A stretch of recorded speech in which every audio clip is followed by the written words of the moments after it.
මේ ලෝකයේ පවතින නානත්වය ගැන අවබෝධයෙන් ඉන්න. නානත්ත් කායේ නානත්ත් සංඤේ කියලා ස්වභාවයක් තුලයි අපි පිහිටලා ඉන්නේ.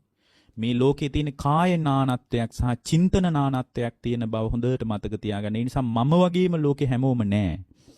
ලෝකේ හැමෝම තුල පවතින මේ මනුස්ස ලෝකය කියන්නේ කාම ලෝකයක්. මේ තුල පවතින චින්තන නානත්වයක් සහ කාය නානත්වයක් කියන එක පිළිබඳ පැහැදිලි අවබෝධයක් හදාගන්න. ඊට පස්සේ ඒ අවබෝධය තුලින් දකින්න ව්‍යාපාදයේ ඇතිවීමට හේතුව දකින්න. හේතුඵල සහිතව දකිනවා නම් පටිච්ච සමුප්පාදයෙන්ම දකින්න.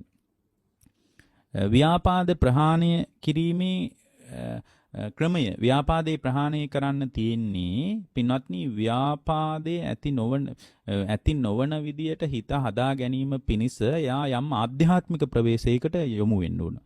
ඒ කියන්නේ ආධ්‍යාත්මික ප්‍රවේශයකට කියලා කියන්නේ ඔය මෛත්‍රී භාවනාව වැනි භාවනාවක් ජීවිතේ පුහුණු කරන්න ඕනේ. එතකොට අර කැළඹීමේ ධාරිතාවයේ වේගෙන් අඩු වෙනවා. ඒක එදිනෙදා ජීවිතයට හරීම උපකාරයක් පින්වත්නි. ඒ වගේම ව්‍යාපාදේ ආදීනව ගැනත් කියනවා. ව්‍යාපාදේ බරපතලම ආදීනවේ තමයි යන්නේ නිරේට ගෙනියන එක. නැවත ව්‍යාපාදේ නිසා සංසාරේ පැනවෙනවා නැවත නැවත.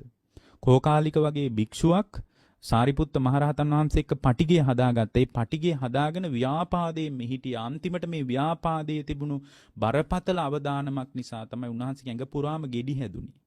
ඇඟ පුරාම රෝගී තත්ත්වයක් ඇති වුණා. ඒ කියන්නේ සමහර හිතේ තියෙන දේවල් කායික රෝග විදියට උත්සන්න වෙන්න පුළුවන්. මේ ජීවිතය තුලදීම අවදානමේ වැටෙනවා එහෙමනම්. හිතේ තියෙන සමහර ව්‍යාපාදයේ ආදී සිතුවිලි වලට අනුව මොකද මේ කාය නාම